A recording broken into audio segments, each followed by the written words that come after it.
Hello everyone, કેમ છો બધા? દોસ્તો, હું વિમલ ભટ્ટી આપ સર્વેનું ફરી એકવાર હાર્દિક સ્વાગત કરું છું.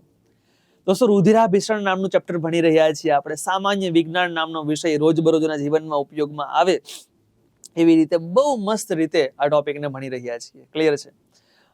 દોસ્તો, આપ લોકો જો નવા હો તો આ ચેનલને થોડીક એવી સબસ્ક્રાઇબ કરી આપજો, જેથી કરીને દોસ્તો મોટિવેશન અમને પણ મળે કે ભાઈ અમે તમારા માટે નવા નવા વિડીયોઝ જે છે એવા લાવતા રહીએ અને કોર્સની અંદર આગળ વધારતા રહીએ. ક્લિયર છે? ડન. દોસ્તો, આગળ વધીએ છીએ. ગયા લેક્ચરની અંદર આપણે વાત કરી ગયા છીએ આરબીસી, ડબલ્યુબીસી અને પ્લેટલેટ્સ કાઉન્ટ વિશે, અને હવે વાત કરવા જઈ રહ્યા છીએ કે શરીરની અંદર રુધિર જે છે એ ચક્કર કેવી રીતે લગાવે. એટલે કે વેરી મોસ્ટ ઇમ્પોર્ટન્ટ ટોપિક, હૃદયની વાત કરવાની છે. હૃદય એટલું મસ્ત શીખવા મળશે દોસ્તો કે જેની હું ગેરંટી આપું છું કે આપ બહુ સહેલી રીતે હૃદય શીખશો. ક્લિયર છે? એક જ વખતમાં અહીંયા બધું યાદ રહી જશે. ડન. ચાલો દોસ્તો, શરૂ કરીએ છીએ સેશનને. પહેલો મુદ્દો, પરીક્ષામાં ક્યારે એવો પ્રશ્ન નહીં પૂછાય કે હૃદય દોરો. આવો ક્વેશ્ચન પૂછાશે નહીં સાહેબ. ક્લિયર છે? તો આપણે જે હૃદય માર્કેટમાં ચાલે છે બરાબર છે, એ ડ્રો કરી નાખીએ. સૌથી પહેલા લાલ કલરથી હૃદય જે છે મસ્ત મજાનું ડ્રો કરવા જઈ રહ્યા છીએ. ડન. માનો કે કંઈક આ પ્રકારનું હૃદય જે છે એ રહેલું હોય છે. કંઈક આ પ્રકારનું હૃદય જે છે એ રહેલું હોય છે. કંઈક આ પ્રકારે જો કંઈક આ પ્રકારે હૃદય જે છે આપણને જોવા મળે છે. ડન. બેઝિક મુદ્દાઓ હૃદય વિશે આપણે સાંભળતા આવે કે સાહેબ હૃદય જે છે એ માણસના મુઠ્ઠીના કદના ક્રમનું હોય છે. બંને ફેફસાઓની વચ્ચે સહેજ એવું ડાબી બાજુએ આવેલું હોય છે. ડન. ધેન આફ્ટર હૃદય જે છે શંકુ આકારનું હોય છે. ક્લિયર છે? 5મી અને 6ઠ્ઠી પાંસળીની વચ્ચે રક્ષાયેલું હોય છે. આ બધા બેઝિક મુદ્દા આપ લોકો નોટ્સમાં એ બધું વસ્તુ હું બોલ્યો છું એ લખી શકશો. ક્લિયર છે? હવે સાહેબ તમે પૂછો ને બહારના છોકરાઓને, બહારના તમે નહીં, તમે તો ડાયા છોકરાઓ છો, તમે પૂછો ને બહારના છોકરાઓ હૃદય કેટલા ખંડીય હોય, એટલે બહારના છોકરાઓ સીધું આપણને કહે સાહેબ હૃદય જે છે એ દ્વિખંડીય હોય છે. આમ જ ખંડ પાડ્યા હોય. ડન. પણ યાદ રાખજો, હૃદય જે છે એ દ્વિખંડીય ન હોય સાહેબ. હૃદય જે છે એ ચતુષ્ખંડીય હોય. હૃદય જે છે એ મિત્રો જોવા મળે છે ચતુષ્ખંડીય. હૃદય જે છે એ ચતુષ્ખંડીય હોય. ડન. દોસ્તો, તમને એવું લાગતું હશે કે સાહેબ ઉપરના 2 ખાના નાના કર્યા, નીચેના 2 ખાના મોટા કર્યા, હવે ભૂલમાં થઈ ગયા છે. ના, જરાય નહીં હો. અમે સમજી વિચારીને કર્યું છે. કારણ કે ઉપરના 2 ભાગને કર્ણકો બોલાય, નીચેના 2 ભાગને ક્ષેપકો બોલાય. ક્લિયર છે? એટલે કર્ણકો ઓલવેઝ નાના હોય, ક્ષેપકો ઓલવેઝ મોટા હોય છે. બહુ પીએસઆઈ ની પરીક્ષામાં, સીસી ની પરીક્ષામાં વિધાનમાં પૂછી નાખે બાપુ, અહીંયા આપણે ફિટ થઈ જાય. સમજ્યા તમે? તો યાદ રાખજો સાહેબ, પરીક્ષાની અંદર જ્યારે તમે ટેક્સ્ટ બુકમાંથી આ ચેપ્ટર વાંચતા હો, હૃદય ભણતા હો, શીખતા હો સાહેબ, તો હૃદય શીખવું શા માટે અઘરું પડે છે? કારણ કે એમાં આપણે તમે જ્યારે જોઈએ છે ને તો બાજુઓ ઉલટી આપેલી હોય છે.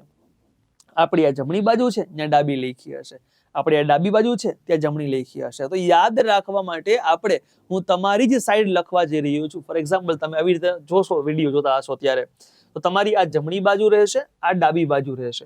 એટલે આપણે સૌથી પહેલો મુદ્દો જે છે અહીં લખશું, આ જે ભાગ છે, આ ભાગ, આને બોલવામાં આવશે જમણું કર્ણક. જમણું કર્ણક બોલવામાં આવશે. ક્લિયર? સેમ નીચેનો આ જે ભાગ છે, નીચેનો આ ભાગને બોલીશું આપણે જમણું કર્ણક, બાદ આને બોલીશું જમણું ક્ષેપક. આને બોલીશું જમણું ક્ષેપક. ચાલો થોડાક આ બાજુ આવતા રહ્યો. તો આ જે ભાગ નીકળે છે, આ ભાગને બોલીશું આપણે ડાબુ કર્ણક. આ ભાગને બોલીશું ડાબુ કર્ણક. અને નીચેનો આ જે ભાગ છે, આને બોલીશું આપણે, આ ભાગને બોલીશું ડાબુ ક્ષેપક. ચાલો, આ બની ગયું ડાબુ કર્ણક, ડાબુ ક્ષેપક, જમણું કર્ણક અને જમણું ક્ષેપક. સૌ પ્રથમ હું એક રુધિર નલિકા દોસ્તો લાવું છું. આ રુધિર વાહિની લેતો આવું છું. એક રુધિર વાહિની જે છે, એક રુધિર જે છે એ અહીંયાથી આવી રહ્યું છે. માની લો કે આ એક નળી છે, અહીંયાથી રુધિર આવી રહ્યું છે, કંઈક આવી રીતે આમ. એક રુધિર અહીંયાથી આવી રહ્યું છે ને એક સામેથી આવે છે. બંનેમાં કંઈક રુધિર આવે છે. એટલે અહીંયા હું પહેલા તમને એવું લખી દઉં કે સાહેબ એક રુધિર અહીંયાથી આવે છે અને એક રુધિર આ બાજુથી આવે છે. દોસ્તો, થોડીક વાર લાગશે, ધીમે ધીમે ભણશું આપણે. હો ને, પીપીટી આપણે ફેરવવી નથી, પીપીટીમાં યાદ ન રહી હશે. થોડુંક ધીમે સમજશું પણ સારું સમજશું. ક્લિયર છે? એટલે જે લોકોને આમ સાહેબ બહુ ધીમે ભણાવે છે, સાહેબ એવું જરાય નથી. આ સાયન્સ એટલું ધીમે જ ભણાય, સાયન્સ ફાસ્ટ નો ભણાય, સમજ્યા તમે? અને આ કોન્સેપ્ટ થી સમજતા ભણાય. ક્લિયર છે? ચાલો સાહેબ, તો આગળ વધીએ છીએ. તો બે પ્રકારના સાહેબ રુધિર અહીંયા આવ્યા. ક્યાંથી કેવું રુધિર આવે છે એ મન નથી આવડતું. સાહેબ માનો કે તમને નથી આવડતું, તો શું કરવાનું? તો સાહેબ આપણને એટલી ખબર છે કે રુધિર જે છે એ બે પ્રકારનું આવતું હોય. સાહેબ કાં તો રુધિર જે છે એ શુદ્ધ આવતું હશે અને કાં તો રુધિર જે છે એ અશુદ્ધ આવતું હશે. કાં તો રુધિર શુદ્ધ આવતું હશે અને કાં તો રુધિર અશુદ્ધ આવતું હશે. મિત્રો યાદ રાખજો, હૃદયમાં તમને ક્યારેય પણ કોઈ પણ વસ્તુ ન આવડે ને તો ઓલવેઝ તમારે એક ટેકનિકને ફોલો કરવાની. જે ટેકનિકનું નામ છે અક્ષરો ગણવાની પદ્ધતિ. શું બોલ્યો દોસ્તો હું? જે ટેકનિકનું નામ રહેશે અક્ષરો ગણવાની પદ્ધતિ રહેશે. સમજાયા મુદ્દાને?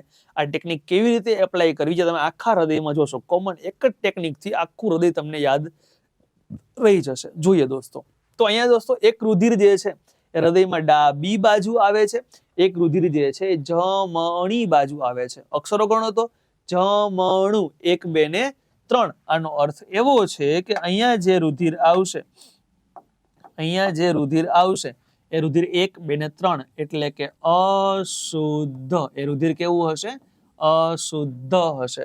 એક રુધિર આ બાજુ આવશે એટલે કે ડાબુ 1 અને 2 એટલે કે શુદ્ધ 1 અને 2 દોસ્તો. ડાબુ 1 અને 2 અશુદ્ધ 1 2 ને 3. દોસ્તો ગયેલી ટાટ 1 ની એક્ઝામમાં, માફ કરશો આ ગયેલી નહીં, 2018-19 વાળી, જરા પ્રશ્ન પૂછવાનો હતો કે શુદ્ધ રુધિર સૌપ્રથમ હૃદયના કયા ભાગમાં આવે? સ્વાભાવિક પછી તમે આ પ્રશ્નપત્ર આપવા જાઓ છો ને તમને કોઈ ધારો કે પીએસઆઈ કોન્સ્ટેબલ કે સીસી ની એક્ઝામમાં અથવા જીપીએસસી માં આવો ક્વેશ્ચન પૂછી નાખે બેઝિક જનરલ સાયન્સ માંથી કે ભાઈ શુદ્ધ રુધિર સૌપ્રથમ હૃદયના કયા ભાગમાં આવે, તો તમારો સીધો અક્ષર ગણવાનો છે. વાત કેની કરે છે? શુદ્ધની. શુદ્ધ 1 અને 2 એટલે આ આવશે ડાબી બાજુ. જેમ કલમ ખડિયાની શરૂઆત દોસ્તો ક થી થાય ને, એમ હૃદયના તમામ કાર્યોની શરૂઆત પણ ક થી થાય. ક ફોર કર્ણક એટલે આ રુધિર આવશે ડાબા કર્ણકમાં. દોસ્તો સમજાયા મુદ્દાને? ડન. ચલો આગળ વધીએ. હવે આ બંને કર્ણકો જે છે એ રુધિરથી ભરાઈ જાય તો આ બંને કર્ણકોમાં રહેલું રુધિર જે છે એ નીચે આવશે, એટલે કે બંને ક્ષેપકોમાં આવશે. એટલે ડાબા કર્ણકમાંથી રુધિર ડાબા ક્ષેપકમાં એટલે કે શુદ્ધ રુધિર જે છે એ અહીંયા આવી જશે અને એ જ સમયે જમણા કર્ણકમાંથી જમણા ક્ષેપકમાં એટલે કે અશુદ્ધ રુધિર જે છે એ અહીંયા આવી જશે. ડન છે. હવે દોસ્તો થાય કેવું ખબર છે? કેવું? જ્યારે આ રુધિર છે એ કર્ણકોમાંથી ક્ષેપકોમાં નીચે તો આવી જશે, એટલે કે ઉપરથી નીચે તો આવી જશે, પણ જ્યારે તમારા આ બંને કર્ણકો જે સંકોચાણા રુધિર નીચે આવ્યું, જ્યારે વિકોચન અનુભવે ને ત્યારે જે રુધિર નીચે ગયું છે ને એ ફરી પાછું ઉપર આવવાની સંભાવના રહેશે. પેલું ખબર છે નાના છોકરાઓને આપણે પેલા ડ્રોપરથી દવા પાતા હોઈએ તો પેલા ડ્રોપર દબાવીએ પછી દવામાં મૂકીએ પછી ડ્રોપર રિલીઝ કરીએ એટલે દવા ઉપર તરફ ચડે. સેમ એવી રીતે આશ્રુતિ દાબના નિયમ અનુસાર સેમ એવી રીતે જે છે એ આ રુધિર જે નીચે ગયું છે ને એ ફરી પાછું ઉપર આવવાની સંભાવના થાય. એ ન થાય ને દોસ્તો એટલા માટે અહીં હૃદયની અંદર બંને એક કર્ણક અને એક ક્ષેપકની વચ્ચે વાલ્વ જેવી રચના મૂકવામાં આવેલી છે. એક્ઝેક્ટ દોસ્તો સાયકલના વાલ્વ જેવી જ રચના હોય છે. સાયકલના વાલ્વમાં કેવી રચના હોય છે? તમે જ્યારે હવા પૂરો ને તો હવા ટાયરની અંદર જશે, પણ તમે જ્યારે હવા પૂરવાનું બંધ કર્યું તો હવા જે છે એ બહાર નીકળતી બંધ થશે, કારણ કે પેલી પતરી હોય ને વાલ્વ ગોલા પાસે એ આડી રહી જાય. સેમ એવી રીતે અહીં ચામડીની પતરીઓ, ચામડીના પડદા મારેલા છે. એક સાઈડ ચામડીના 3 પડદા છે, એક સાઈડ ચામડીના 2 પડદા છે. માની લો કે સાહેબ મારી આંગળી આવી રીતે આમ કરું છું, આવી રીતે આમ, તો રુધિર જ્યારે જશે ને ત્યારે પડદા ખુલશે. રુધિરને રિટર્ન આવવું છે તો પડદો બંધ થઈ જશે, પડદો રિટર્ન કોઈને આવવા દેશે નહીં. સેમ એવી રીતે એક સાઈડ 2 પડદા આવેલા છે, રુધિરને જવું છે તો પડદા ખુલશે, રુધિરને આવવું છે તો પડદા બંધ થઈ જશે. હવે સાહેબ પાછો પ્રશ્ન થયો કે ક્યાં 3 પડદા વાળો વાલ્વ હોય અને ક્યાં 2 પડદા વાળો વાલ્વ હોય, એટલે કે ક્યાં ત્રિદલ વાલ્વ હોય અને ક્યાં દ્વિદલ વાલ્વ હોય. ડન છે દોસ્તો? યાદ રાખજો, અહીંયા મેં હમણાં તમને શીખવાડ્યું એમ હૃદયમાં કોઈ પણ વસ્તુ ન આવડે એટલે શું કરવાનું? અક્ષરો ગણવાના. જો દોસ્તો એક વાલ્વ જે છે એ જમણી બાજુ છે, એક વાલ્વ જે છે એ જમણી બાજુ છે, જમણું 1 2 ને 3 તો અહીંયા આવેલો હશે ત્રિદલ વાલ્વ. અહીંયા આવેલો હશે ત્રિદલ વાલ્વ. ડાબુ 1 અને 2 તો અહીંયા આવેલો હશે દ્વિદલ વાલ્વ. જમણું 1 2 ને 3, ડાબુ 1 અને 2. તો થોડુંક લખી આપું હું તમને અહીંયા. આ જે છે આ વાલ્વ જે છે એને બોલીશું આપણે દ્વિદલ વાલ્વ. ચાલો સેમ આ બાજુ આ જે વાલ્વ છે આને બોલીશું ત્રિદલ વાલ્વ. પરીક્ષામાં આ પ્રશ્ન વારંવાર પૂછાઈ ગયો છે કે દ્વિદલ વાલ્વ ક્યાં આવેલો હોય અથવા ત્રિદલ વાલ્વ ક્યાં આવેલો હોય અથવા તો ડાબા કર્ણક અને ડાબા ક્ષેપક વચ્ચે કયો વાલ્વ આવેલો હોય. સમજો છો છોકરો, તમને જ્યારે આવો ક્વેશ્ચન પૂછાય ત્યારે ઓલવેઝ તમારે અક્ષરો ગણવાની પદ્ધતિને ફોલો કરી લેવાની. ક્લિયર છે? પ્રશ્ન પૂછવાનો કે જમણા કર્ણક જમણા ક્ષેપક વચ્ચે કયો વાલ્વ આવેલો હોય, તમે સીધું બરાબર શું કરશો? જમણું 1 2 ને 3 અહીંયા ત્રિદલ વાલ્વ આવેલો હોય. દોસ્તો ગામ ગોખતું યાદ રાખજો, ગામ છે ને ગોખતું હોય આને, સમજ્યા તમે? તો અહીંયા ડાબું કર્ણક ડાબા ક્ષેપક વચ્ચે કયો વાલ્વ આવેલો હશે? તો કે દ્વિદલ વાલ્વ આવેલો હોય. ક્લિયર છે? ચાલો આગળ વધીએ. હવે સાહેબ અહીંયા જે રુધિર શુદ્ધ આવી ગયું તમારા ડાબા ક્ષેપકમાં, જે શુદ્ધ રુધિર આવ્યું છે, આ શુદ્ધ રુધિરને શરીરના વિવિધ અંગો સુધી જવું છે. ક્લિયર છે? તો હવે શું કરશું આપણે? અહીંયાથી એક નલિકા કાઢીએ. જુઓ છોકરાઓ, અહીંયાથી આપણે એક નલિકા કાઢીએ અને આ જે નલિકા છે એ અહીંયાથી નીકળી અને આમ શરીરના વિવિધ અંગો સુધી આવી રીતે આ નલિકા જશે, ટ્રાવેલ કરશે, ગતિ કરશે. ક્લિયર છે? ચાલો આ નલિકા જે છે એ શુદ્ધ રુધિર જે છે એને લઈ જશે અને શરીરના વિવિધ અંગો સુધી પહોંચાડવાનું કાર્ય કરશે. ડન. ચાલો અહીંયાથી રુધિર જે જઈ રહ્યું છે એ રુધિર શુદ્ધ છે. કેવું છે? શુદ્ધ રુધિર. આ વાત કરી દઈએ શુદ્ધ રુધિરની. હવે સાહેબ શરીરની અંદર છે ને રુધિરને લઈ જતી નલિકાઓ છે ને 2 પ્રકારની હોય, યાદ રાખજો. પેલું છે જે નલિકામાં શુદ્ધ રુધિર વહન પામી રહ્યું હોય ને એ નલિકાને ધમની બોલાય, એ નલિકાને ધમની બોલાય. બીજું જેમાં અશુદ્ધ રુધિર વહન પામી રહ્યું હોય ને એ નલિકાને શિરા બોલાય. શુદ્ધ રુધિર વહન પામતું હોય એને ધમની બોલાય અને અશુદ્ધ રુધિર વહન પામતું હોય એને શિરા બોલાય. ક્લિયર છે એટલી બાબત? મિત્રો સમજજો. હવે સાહેબ આમાં તો શુદ્ધ રુધિર વહન પામે છે એટલે ધમની બોલાશે, તો એક્ઝેક્ટલી સાચી વાત છે. પણ સમજવું દોસ્તો કે દોસ્તો આ તો મેઇન લાઈન છે, આ તો મુખ્ય લાઈન છે. આમાંથી આગળ જતા ઘણી પેટા લાઈન, સબ બ્રાન્ચો પડવાની છે. આ ધમની તો છે પણ આને બોલાય મહાધમની. શું બોલાશે? મુખ્ય ધમની બોલાય, એટલે કે બોલાશે આને મહાધમની. તો આ જે લાઈન જઈ રહી છે એ લાઈનને બોલીશું આપણે મહાધમની બોલવામાં આવશે.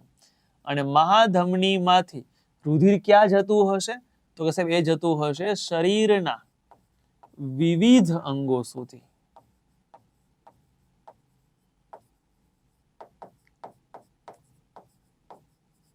શરીરના વિવિધ અંગો સુધી એ રુધિર જે છે જતું હશે.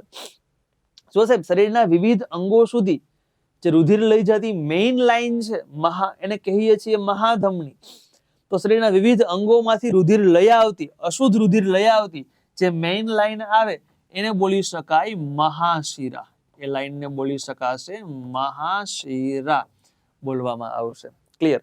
હવે સાહેબ અહીંયા જે મહાશિરા છે તમને પ્રશ્ન થતો હશે મહાશિરા ક્યાંથી આવતી હશે? તમારો જવાબ હશે શરીરના વિવિધ અંગોમાંથી.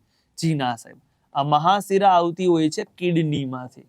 આ મહાશિરા આવતી હોય છે કિડનીમાંથી અને કિડનીમાં રુધિર આવતું હોય છે શરીરના વિવિધ અંગોમાંથી. શરીરના વિવિધ અંગોમાંથી. શરીરના વિવિધ અંગોમાંથી રુધિર જે છે એ કિડનીમાં આવતું હશે. ડન છે? શરીરના વિવિધ અંગોમાંથી રુધિર જે છે કિડનીમાં આવતું. મિત્રો સમજો કોન્સેપ્ટ, જો આમ બોખવાની જરાય વાત નથી, અહીંયા પીપીટી વાંચવાની જરાય વાત નથી થતી. યાદ રાખજો 100% સમજવાની વાત છે. આખું સાયન્સ આપણે આવી જ રીતે સેમ ટુ સેમ તમે ઓફલાઈન ક્લાસ ભણતા હશો ને એવી જ રીતે લખીને ભણવાના છીએ સાહેબ. સમજો છો? એટલે એવું જ સમજી લેવું કે સાહેબ આપણે ઓફલાઈન ક્લાસ કરીએ છીએ. ફોનને સામે મૂકી દેવો, હું જે કરાવું છું શાંતિથી સાંભળવું, હાથમાં નોટ પેન રાખવી અને નોટ ડાઉન કરતું જવું. ફરી પાછું કહું છું, કોન્સ્ટેબલના વિદ્યાર્થીઓ 100 પેજનો ચોપડો વસાવી લેવો અને પીએસઆઈ અને સીસી ના વિદ્યાર્થીઓ જે છે એને 200 પેજનો ચોપડો વસાવવો બોલ્યા વગર. ક્લિયર છે? ચાલો તો સાહેબ સમજવાનું એ છે કે શરીરના વિવિધ અંગોમાં રુધિર બનશે, પણ સાહેબ આ રુધિરમાં તો ઘણા બધા હાનિકારક ઘટકો પણ ભળેલા હશે. જેમ કે સાહેબ યુરિયા ભળેલું હશે, બરાબર છે. બીજું સાહેબ તો એ જગ્યા પર સાહેબ એમોનિયા ભળેલું હશે. તો આ બધી વસ્તુ આજે સાહેબ તમે જે હાનિકારક પદાર્થો ખાઈ રહ્યા છો સાહેબ, તમે મોટા ભાગના પદાર્થો હશે તમે એટલે માર્ક કર્યું હશે કે ઢોકળા છે, ભજીયા છે, આમાં ફૂલે, એ પદાર્થ ફૂલે ને સોફ્ટ બને એટલા માટે યુરિયા નામનું ખાતર નાખે સાહેબ. તો યુરિયા બોડીમાં ગયું તો બ્લડમાં ભળશે નહીં, બ્લડ એને ગાળી નાખશે આ વસ્તુને. એમોનિયા બોડીમાં ગયું તો એમોનિયા ભળશે નહીં, એમોનિયાને ગાળી નાખશે તમારું બ્લડ, તમારી કિડની. એટલે બ્લડ બનશે કોઈ પણ અલગ અલગ જગ્યાઓ પર, ક્લિયર છે, પણ એ સૌથી પહેલા કિડનીમાં જશે. કારણ કે દોસ્તો એક કિડનીની અંદર 10 લાખ ઉત્સર્ગ એકમો આવેલા છે. ઉત્સર્ગ એકમ એટલે શું? ઇંગ્લિશમાં એને બોલાય નેફ્રોન. આથી જ કિડનીના ડોક્ટર સાહેબને નેફ્રોલોજિસ્ટ તરીકે ઓળખવામાં આવે છે. સાદી ભાષામાં કહું તો આ જે નેફ્રોન છે ને એને આપણે આપણી ભાષામાં બોલીએ છીએ ગરણી. તો તમારી એક કિડનીની અંદર 10 લાખ ગરણીઓ આવેલી છે. આનો અર્થ એવો થયો કે તમે જે રુધિર તમારા શરીરમાં બન્યું છે આ તમારી એક કિડનીમાં ઓછામાં ઓછું 10 લાખ વખત ગળાશે, અને ગળાયા બાદ જે હાનિકારક વસ્તુઓ છે તે નીકળી જશે અને આપણે એનો શરીરમાંથી મૂત્રમાર્ગ મારફતે નિકાલ કરી નાખશું. તો દોસ્તો હવે જે રુધિર વહેતું છે ને એ રુધિર તમારા હૃદયમાં આવશે. કારણ કે હૃદયમાં એકવાર રુધિર આવે ને તો ત્યાંથી એ રુધિર પછી પ્રેશર સાથે શરીરના વિવિધ અંગો સુધી પહોંચી જતું હોય છે, એટલા માટે. ક્લિયર? તો અહીંયા હવે આપણે આખો કોન્સેપ્ટ સમજાઈ ગયો હશે, આખો કેમ થાય છે, શું કામ એને આવે છે. ડન સાહેબ. જે રુધિર આવ્યું સાહેબ, જે રુધિર ભલે ગળાઈને આવ્યું, પ્રશ્ન પૂછે રુધિર ગળાવાની ક્રિયા ક્યાં થાય? તો કિડનીમાં થાય. રુધિર શુદ્ધ કરવાની ક્રિયા ક્યાં થાય? ઇટ મીન્સ કે એમાં ઓક્સિજન ભેળવવાની ક્રિયા ક્યાં થાય? તો કે ફેફસામાં થાય.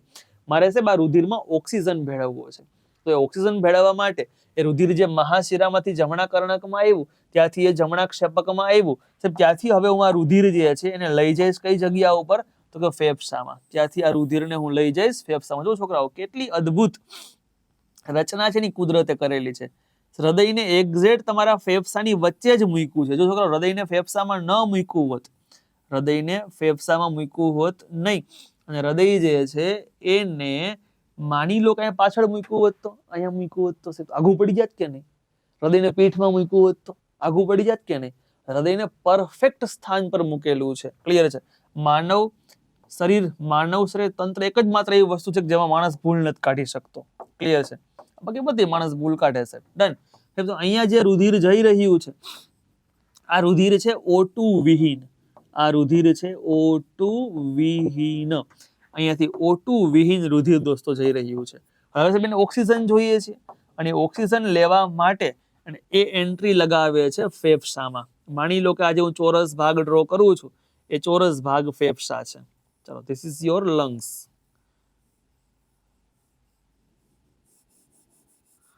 આ બની ગયા તમારા ફેફસા. ડન છે? અહીં લખી નાખીએ, ધીસ ઇઝ કોલ્ડ ફેફસા. અને ફેફસામાં પ્લસ થશે ઓક્સિજન, એટલે ઓક્સિજન લઈ અને એ અહીંયાથી અહીંયા ટ્રાવેલ કરશે, અહીંયાથી અહીંયા ગતિ કરશે. આવી રીતે આમ ઓક્સિજન લઈ અને આ જે છે એ અહીંયાથી આમ ટ્રાવેલ કરશે, આમ ગતિ કરશે. એટલે હવે આ જે નળી મેં ડ્રો કરી ગ્રીન કલરની, આ નળીની અંદર જે રુધિર વહન પામી રહ્યું છે એ રુધિર હશે O2 યુક્ત. ડન છે? ચાલો, હવે સાહેબ મેં આ નળીને O2 વિહીન રુધિર કીધું, અહીંયા O2 યુક્ત રુધિર કીધું. આ નળીને ધમની કીધી અને શિરા કીધી. સાહેબ તો આ બેયના કઈ નામ પાડવા હોય તો પડે ખરા? જી હા, એક્ઝેક્ટલી દોસ્તો નામ પડે. આ બેયના નામ પડશે. પહેલા એક વસ્તુ આ નામ યાદ રાખવાનું. બે રીતે શીખવાડું છું. પહેલા યાદ રાખતા શીખવાડું છું, પછી સાચું શીખવાડું છું. સાચું ઇન ધ સેન્સ કે કોન્સેપ્ટ શીખવાડું છું. સાહેબ આ નળી જે છે એ અને આ નળી છે એ, આ બંને કોમનલી મળે છે કોને? તો કે ફેફસાને મળે છે.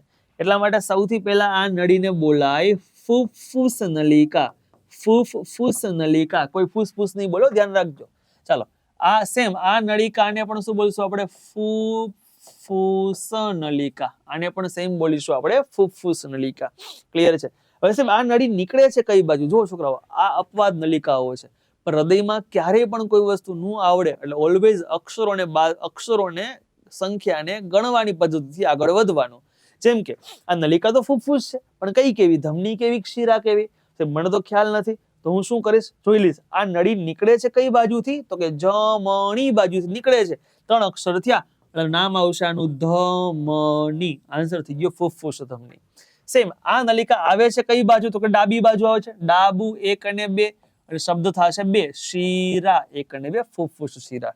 દોસ્તો અહીંયા એવું થયું કે ધમની છે ને, ધમની એ શુદ્ધ રુધિરનું વહન કરતી હોય, પરંતુ ફૂફૂસ ધમની જે છે ને એ અશુદ્ધ રુધિરનું વહન કરતી હોય.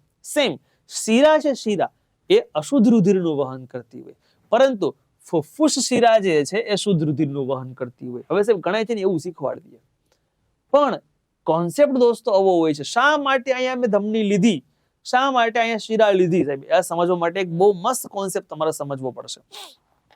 મિત્રો ધમની હોય ને, ધમની એની દિવાલ જાડી હોય, ધમનીમાંથી ઓલવેઝ પ્રેશર યુક્ત રુધિર વહન પામતું હોય, દબાણયુક્ત રુધિર વહન પામતું હોય, એટલા માટે ઓલવેઝ મારે એ નળી છે એ જાડી રાખવી પડશે. જ્યારે શિરા હોય ને, શિરા એમાં પ્રેશર ન હોય છે, એ દિવાલ એકદમ પાતળી હોય, પ્રેશર ન હોય એટલે દિવાલ પાતળી હશે, તૂટવાની કોઈ સંભાવના રહેશે નહીં. ક્લિયર છે? હવે છે કઈ નળીમાં પ્રેશર વધુ હોય, જે નળી રુધિરમાં હૃદયમાંથી નીકળતી હોય એમાં પ્રેશર વધુ હોય કે હૃદયમાં આવતી હોય એમાં પ્રેશર વધુ હોય? તો તમે સીધું કહેશો સાહેબ હૃદય તો પંપનું કામ કરે છે, અને પંપ જ્યાં ચાલતો હોય ત્યાંથી રુધિર પ્રેશરથી નીકળતું હોય, એટલે કે હૃદયમાંથી નીકળતી જે નલિકા હોય ને એ પ્રેશરયુક્ત રુધિર જતું હોય, એટલે કે એની અંદર દબાણયુક્ત રુધિર હોવાના કારણે મારે નલિકા કેવી રાખવી પડશે? સ્ટ્રોંગ રાખવી પડશે, મજબૂત રાખવી પડશે. જો દોસ્તો ડાબા કર્ણક, ડાબા ક્ષેપકમાંથી રુધિર નીકળે છે, રુધિર હૃદયમાંથી બહાર નીકળે છે, તો એને હું કહું છું મહાધમની.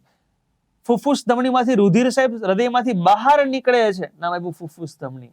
અહીંયા રુધિર અંદર આવે છે, પ્રેશર નથી, મહાશિરા. રુધિર અંદર આવે છે, પ્રેશર નથી, મહાશિરા.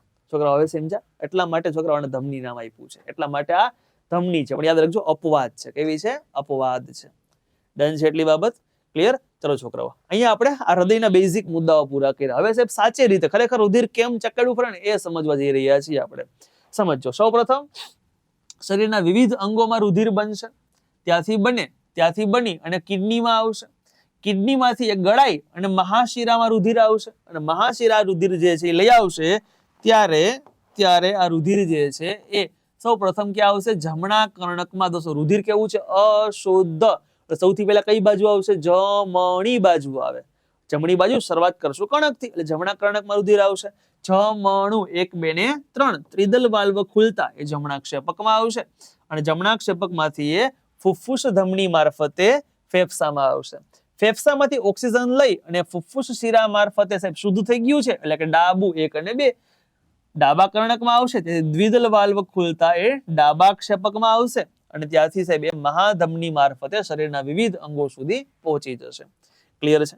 શરીરના વિવિધ અંગો સુધી જે છે આ પહોંચી જશે. હવે દોસ્તો ક્વેશ્ચન એ થયો, ક્વેશ્ચન અહીંયા આખો એ નિર્માણ પામે છે, આખો ક્વેશ્ચન એવો નિર્માણ પામે છે કે રુધિર જ્યારે અહીંયાથી એન્ટર થાય, આ આખું રાઉન્ડ ફરે, ડન છે, અને પાછો સાહેબ ઉપર તરફ જાય. ક્લિયર છે? ઉપર તરફ દોસ્તો આ જાય, તો આને એક હૃદય ચક્ર પૂરું કર્યું કહેવાય. આને શું કર્યું કહેવાય? એક હૃદય ચક્ર પૂરું કર્યું કહેવાય. દોસ્તો સમજાય છે? આ ગેરંટી આપું છોકરાઓ, આ સિંગલ ટેકનિક અક્ષરો ગણવાની એક પદ્ધતિ ઉપર આખું હૃદય ટકેલું છે. જો સમજાતું હોય દોસ્તો તો સાહેબ ફટાફટ વિમલ ભટ્ટી નામની યુટ્યુબ ચેનલને સબસ્ક્રાઇબ કરી દો, મજા આવી જાય. ક્લિયર છે? અવાનવા ઇન્ફોર્મેટિવ વિડીયો છે જે તમને ગામમાં ઓછા જોવા મળશે, ડન છે, એવા વિડીયો તમને અહીં મળશે. ક્લિયર છે?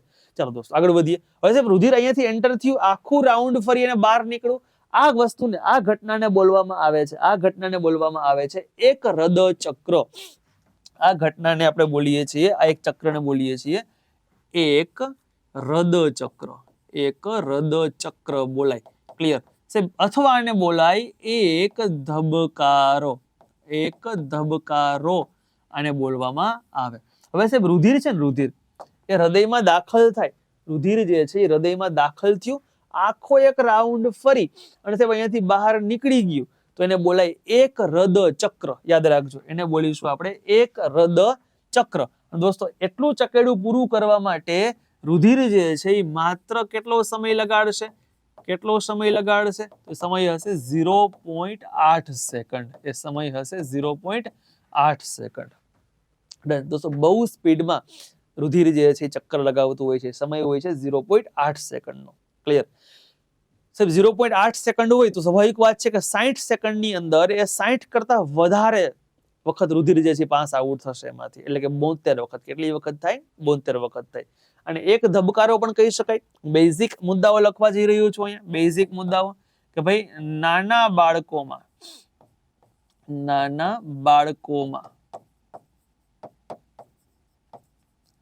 ધબકારા કેટલા હોય? તો કે 140 પ્રતિ મિનિટ હોય. 140 પ્રતિ મિનિટ હોય. મિત્રો ખરેખર તો 120 થી 140 હોય, પણ પાઠ્યપુસ્તકની અંદર 140 લખ્યા છે એટલે આપણે પાઠ્યપુસ્તકને ફોલો કરીશું, કારણ કે ઓલમોસ્ટ પાઠ્યપુસ્તક છેલ્લે માન્ય રહેતું હોય છે એટલા માટે. સાચું પણ યાદ રાખવાનું અને પાઠ્યપુસ્તકમાં શું છે એ પણ યાદ રાખવાનું. ક્લિયર છે? તેના આફ્ટર સાહેબ નાના બાળકો બાદ લખવા જઈ રહ્યા છીએ પુખ્ત મનુષ્યમાં. પુખ્ત મનુષ્યમાં ધબકારા. આ આપણને જોવા મળતા હોય છે 72 થી 80 પ્રતિ મિનિટ. ઘણી જગ્યા પર 85 લખ્યા છે, 72 થી 82 લખ્યા છે, ગમે એ સાહેબ લખવા લે, પણ 72 પહેલા ફિક્સ રાખવાના તમારે.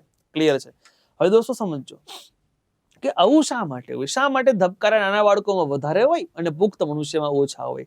કારણ કે નાના બાળકોનું હૃદય જે છે એ નાનું હોય છે, એનું સંકોચન પણ ફટાફટ થશે, વિકોચન પણ ફટાફટ થશે, જેના કારણે સંકોચન વિકોચન ફટાફટ કરી લેશે. જ્યારે મોટા લોકોનું હૃદય જે છે એ પ્રમાણમાં મોટું હોય છે, જેના કારણે સંકોચન પણ ફટાફટ નહીં થાય, વિકોચન પણ ફટાફટ નહીં થાય. એટલે કે સંકોચન પણ ધીમું થશે, વિકોચન પણ ધીમું થશે, જેના કારણે સાહેબ આપણા ધબકારા, પુખ્ત મનુષ્યના ધબકારા જે છે એ નાના બાળકો કરતા કેવા હશે? ઓછા હશે. ડન દોસ્તો? કોન્સેપ્ટ થી સમજવાનો બધી વસ્તુ, કાંઈ એમને ઉડાડી દેવાની વાત થતી જ નથી છોકરાઓ અહીંયા. ડન છે? હવે સાહેબ ધબકારા કેટલા છે, કેવા છે એ માપવા માટે ડોક્ટર સાહેબ જે છે, ડોક્ટર સાહેબ એ આ પ્રકારનું જે છે એક સાધનનો ઉપયોગ કરે છે. જે સાધનનું નામ દોસ્તો થાય છે સ્ટેથોસ્કોપ. જે સાધનને બોલીએ છીએ આપણે સ્ટેથોસ્કોપ. ચાલો એ સાધનને બોલીશું આપણે સ્ટેથોસ્કોપ. આ જે સ્ટેથોસ્કોપ નામનું દોસ્તો સાધન તમે જે જોઈ રહ્યા છો, સ્ટેથોસ્કોપ નામનું આ સાધનની શોધ જે છે એ કરે છે રેને લિનક નામનો વ્યક્તિ. રેને લિનક નામના વ્યક્તિ જે છે એ સ્ટેથોસ્કોપ નામના સાધનની શોધ કરે છે. ડન? તેથી ઘણા લોકો ઘણા હૃદયના ધબકારા સાંભળતી વખતે સ્થિર થઈ જતા, લીન થઈ જતા. નવી સગાઈ થઈ હોય ને તો કે ફોન મૂકી દો, તો ના કે તમે 3 વાગે એવું કે તમે ફોન ના મૂકતા, કે તમે ફોન કે ચાલુ રાખીને સુઈ જાવ, કે હું તમારા હૃદયના ધબકારા સાંભળું છું, લીન થઈ જાઉં છું. કે દોસ્તો આ જ મુદ્દાને કારણે ઇન્ટરનેશનલ ટેલિકોમ્યુનિકેશન યુનિયન દ્વારા એક નિર્ણય લેવામાં આવ્યો કે ફોન જે ચાલુ હોય તો ઓટોમેટિક 1 કલાકના બાદ કપાઈ જવો જોઈએ. એ આવા લોકોના કારણે સાહેબ નિયમ લીધો. લીન માણસો થવા માંડ્યા હતા ને એના કારણે સાહેબ. ડન છે? ચાલો મજાકની વાત છે છોકરાઓ, એવું નથી કાંઈ. તો રેને લિનક યાદ રાખવાનો મુદ્દો સાહેબ છે. રેને લિનક નામના વ્યક્તિએ સ્ટેથોસ્કોપની શોધ કરેલી છે. ક્લિયર છે? ચલો આનાથી દોસ્તો આગળ વધુ છે. આ ધબકારા હોય, ધબકારા હૃદય ધબકતું હોય. હૃદય ધબકે કોના કારણે?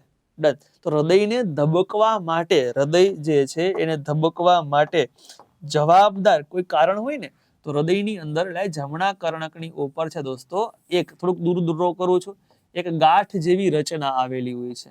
જમણા કર્ણકની ઉપર જે છે એ થોડીક એક ગાંઠ જેવી જે છે એ રચના આવેલી હોય છે, અને આ રચનાને બોલવામાં આવે છે એસેનોડ. રચના જે હોય છે એ રચનાને આપણે બોલીએ છીએ એસેનોડ બોલીએ છીએ આ રચનાને.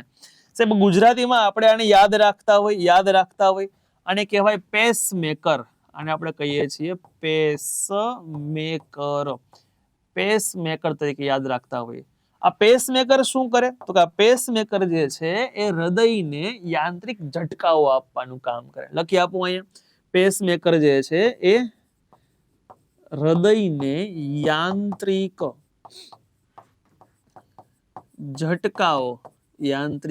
ઝટકાઓ આપે છે. એક ઝટકો આપે એટલે હૃદય જે છે એ એક વખત ધબકે. એક ઝટકો આપે હૃદય જે છે એક વખત ધબકે.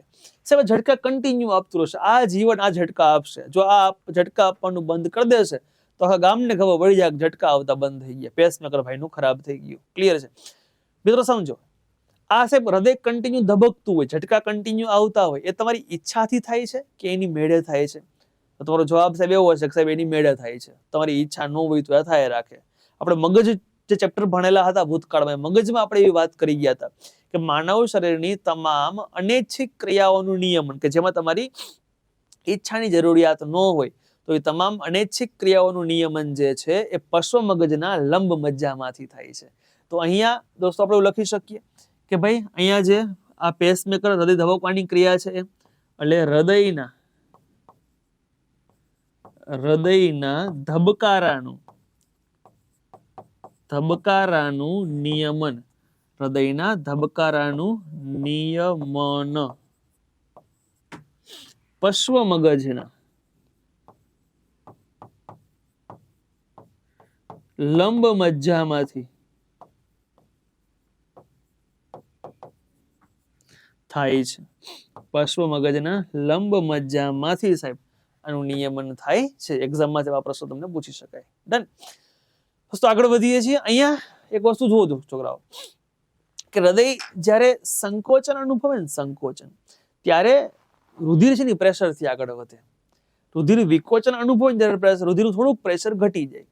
સંકોચન અનુભવ્યું પ્રેશર વધ્યું અને બોલે હાઈ બ્લડ પ્રેશર. વિકોચન થયું પ્રેશર ઘટ્યું અને બોલે લો બ્લડ પ્રેશર. તો આના આધારે એક નવો કોન્સેપ્ટ એક નવો ટોપિક આવે જેનું નામ છે રુધિર દાબ એટલે કે બ્લડ પ્રેશર. ચાલો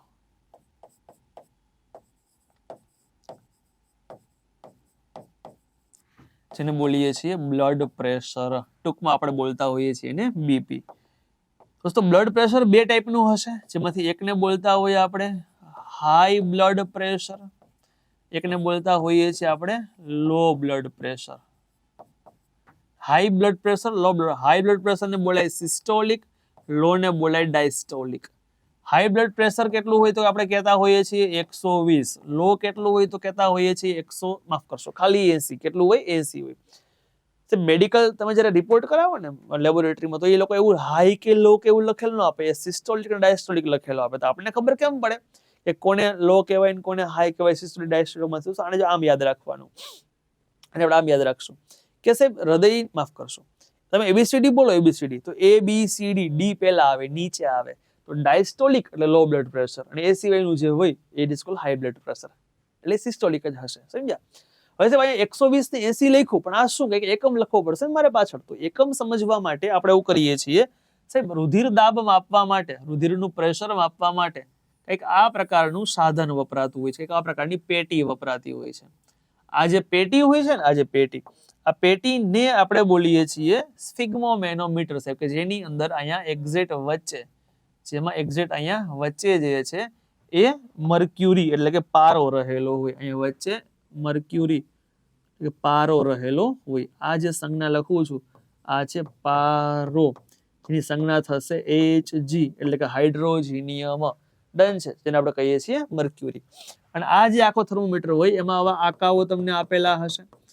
યાદ રાખજો આ જે આકાઓ છે ને એ ઓલવેઝ તમને આપેલા હોય મિલીમીટરમાં. તો તમે માપો છો શું? પારાને. શેમાં? મિલીમીટરમાં. આનો એકમ થાય mm into Hg, આનો એકમ થશે mm into Hg. ચાલો આનો એકમ થશે mm into Hg, આનો એકમ છોકરાઓ થશે. ક્લિયર છે? બીજું સાહેબ અહીંયા એક પેલું વીટેલું હશે પાટા જેવું, એમાંથી એક નાની નળી નીકળતી હશે, અહીંયા એક પંપ જેવું હશે અને અહીંયા જે છે સ્ક્રૂ હશે. ડોક્ટર સાહેબ શું કરે? આ પેટી ખોલી એમાંથી સાહેબ પેલો પાટો કાઢી અને આપણા હાથમાં ખંભા વીટી દેશે, પછી પોતે ઓલું આ પંપ થી સાહેબ દબાવશે, જેના કારણે અહીં થર્મોમીટરનો પારો ઊંચો ચડે. ડોક્ટર સાહેબ એક હાથ જે છે એ આપણે ધબકારા પર હાથમાં રાખશે.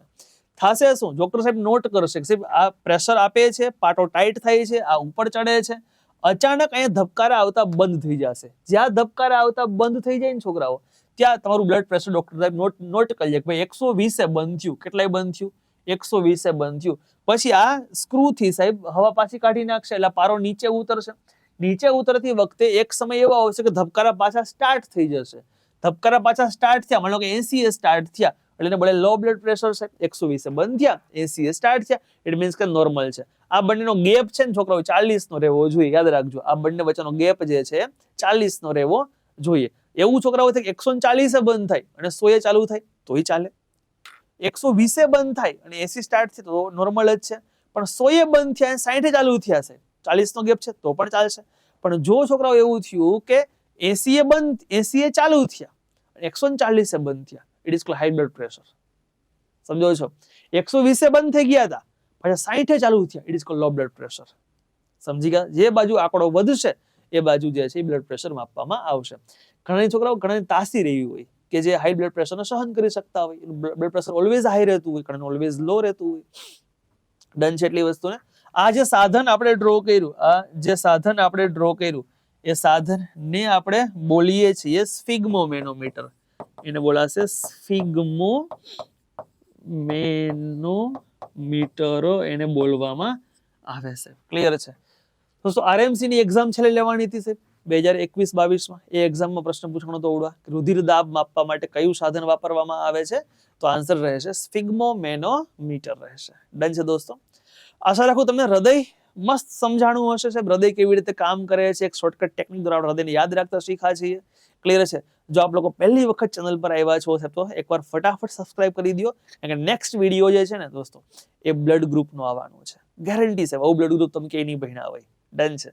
તો મળીએ છીએ નેક્સ્ટ વિડીયોમાં સાહેબ બ્લડ ગ્રુપ સાથે. સાહેબ અદ્ભુત પ્રકારના બ્લડ ગ્રુપ, જીપીએસસી લેવલના બ્લડ ગ્રુપ જે છે આપણે ભણવા જઈશું. ડન છે? Thank you so much. જય હિન્દ, જય ભારત.